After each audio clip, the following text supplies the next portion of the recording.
Habakkuk പ്രവാചകന്റെ പുസ്തകം 3-ാം അധ്യായം 17-ാം വാക്യം നമുക്ക് ഒത്തിരി സുപരിചിതമാണ്.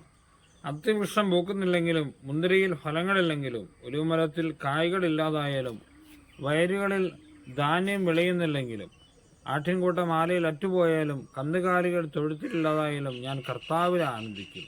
കർത്താവിലുള്ള വലിയ ആനന്ദത്തെ പറ്റിയാണ് പ്രവാചകൻ ഇവിടെ പറയുന്നത്. പരിശുദ്ധ അമ്മ ഇത് തന്നെയാണ് സ്തോത്രഗീതത്തിൽ പറഞ്ഞത്. എൻ്റെ ചിത്തം എൻ്റെ രക്ഷകനായ ദൈവത്തിൽ ആനന്ദിക്കുന്നു. ഉടമ്പടി പുസ്തകം 16-ാം അധ്യായം 34-ാം വാക്യത്തിൽ തടവറ കാവൽക്കാരൻ്റെ ഒരു മാനസാന്തരത്തെ പറ്റി പറയുന്നുണ്ട്. അവിടെ പറയുന്നത് ഇങ്ങനെയാണ്: ദൈവത്തിൽ വിശ്വസിച്ചത് കൊണ്ട് അവനും കുടുംബാംഗങ്ങളും അത്യന്തം ആനന്ദിച്ചു. അതായത് ഇതെല്ലാം സൂചിപ്പിക്കുന്നത് കർത്താവിലുള്ള ആനന്ദത്തെ പറ്റിയാണ്.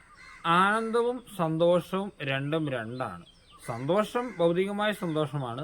അത് ഒരു പ്രത്യേക കാര്യം നമുക്ക് കിട്ടുമ്പോൾ നമുക്ക് ഉണ്ടാകുന്ന സന്തോഷമാണ്. അത് സ്ഥിരമായിട്ടുള്ളതല്ല, അത് പോവും. പക്ഷേ ആനന്ദം, ഈ ഹബക്കൂക്ക് പ്രവാചകനും പരിശുദ്ധ അമ്മയും ഈ സാധാരണക്കാരനായ ഈ തടവറ കാവൽക്കാരനുമൊക്കെ അനുഭവിച്ച ഒരു ആനന്ദമുണ്ട്. അത് കർത്താവിൽ ഉള്ള വിശ്വാസത്തിൽ നിന്നുണ്ടായ ആനന്ദമാണ്. ആ ആനന്ദം സ്ഥിരമാണ്. നമുക്കും ഉണ്ടാകേണ്ടത് അതാണ്, കർത്താവിലുള്ള വിശ്വാസം. അതിലൂടെ നമുക്ക് കിട്ടുന്ന ഒരു ആനന്ദം, അത് അനുഭവിക്കാൻ നമുക്ക് സാധിക്കട്ടെ. അതിനൊറ്റ വഴിയേ ഉള്ളൂ, തമ്പുരാൻ്റെ അടുത്തേക്ക് പോവുക, കർത്താവിൽ കണ്ണും പൂട്ടെങ്കിൽ വിശ്വസിക്കുക. നമുക്കെല്ലാവർക്കും കർത്താവിൽ വിശ്വസിച്ചതുകൊണ്ട് ആനന്ദിക്കാം. മറ്റൊരു കാര്യങ്ങളിലല്ല നമ്മൾ ആനന്ദം കണ്ടെത്തേണ്ടത്. നമുക്കൊരിക്കലും ഭൗതിക കാര്യങ്ങൾ കിട്ടി എന്നതുകൊണ്ട് ആനന്ദം കിട്ടില്ല, സന്തോഷം കിട്ടും, പക്ഷെ അത് സ്ഥിരമായിട്ടുള്ളതല്ല.